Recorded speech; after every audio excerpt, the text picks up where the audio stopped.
ஒரு சொட்டு நெய், எண்ணெய் இது ரெண்டுமே இல்லாமல் வீட்டில் இருக்கக்கூடிய வெறும் 3 பொருளை வச்சு ரொம்ப சுவையாக வாயில் வச்சோன்னே கரையக்கூடிய ஒரு டேஸ்டான எல்லாரும் எளிமையான முறையில் செய்யக்கூடிய 10 நிமிஷத்தில் ரெடி பண்ணக்கூடிய ஒரு ஈஸியான பர்ஃபி ரெசிபி தாங்க இந்த வீடியோவில் எப்படி செய்கிறதுன்னு பார்க்க போகிறோம். நீங்கள் ஃபர்ஸ்ட் டைம் இந்த வீடியோவை பார்க்குறதா இருந்தால் சேனலை சப்ஸ்கிரைப் பண்ணிக்கோங்க. வாங்க இந்த ஈஸியான டேஸ்டான பர்ஃபி செய்கிறதுக்கு இந்த கப்பால் 1 கப் அளவுக்கு பொட்டுக்கடலை எடுத்திருக்கேன்.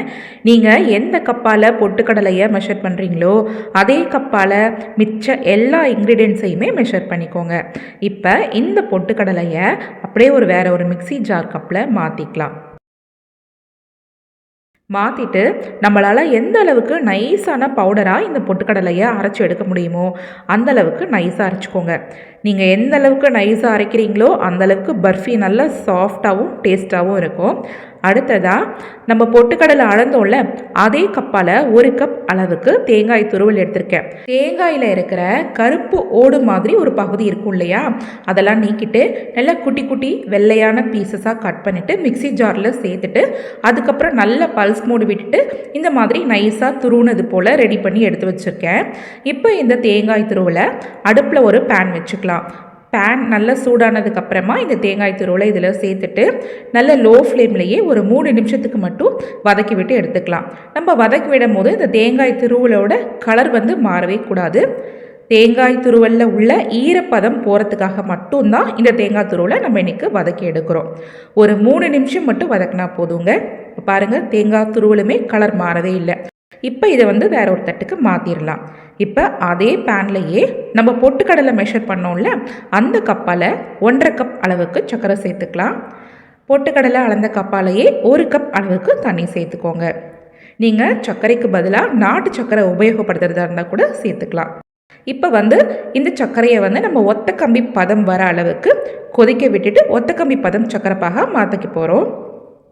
பாருங்கள், கரெக்டாக ஒத்த கம்பி பதம் வந்ததுக்கு அப்புறமா நம்ம ரெடி பண்ணி வச்சுருந்த தேங்காய் துருவலை இது கூட சேர்த்துக்கலாம். சேர்த்துட்டு ஒரு தடவை நல்லா இந்த மாதிரி ஈவனாக கலந்து விட்டுக்கோங்க. இப்போ நம்ம ஆல்ரெடி பொட்டுக்கடலை பொடி பொடிச்சு ரெடியாக வச்சுருந்தோம். அந்த பொடியை இது கூட இப்போ சேர்த்துக்கலாம்.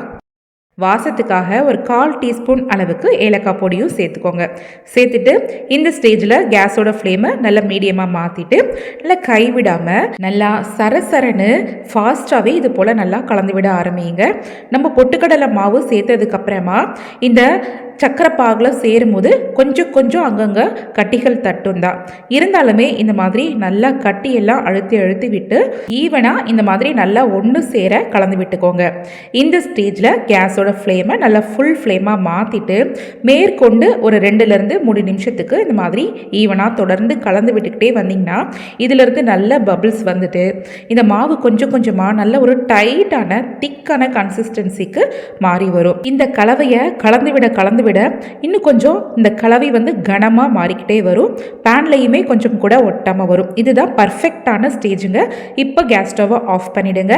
நான் ஆல்ரெடி ஒரு பிளேட்டில் 1 டீஸ்பூன் அளவுக்கு நெய்யை சேர்த்து இந்த மாதிரி தடவி வச்சுருக்கேன்.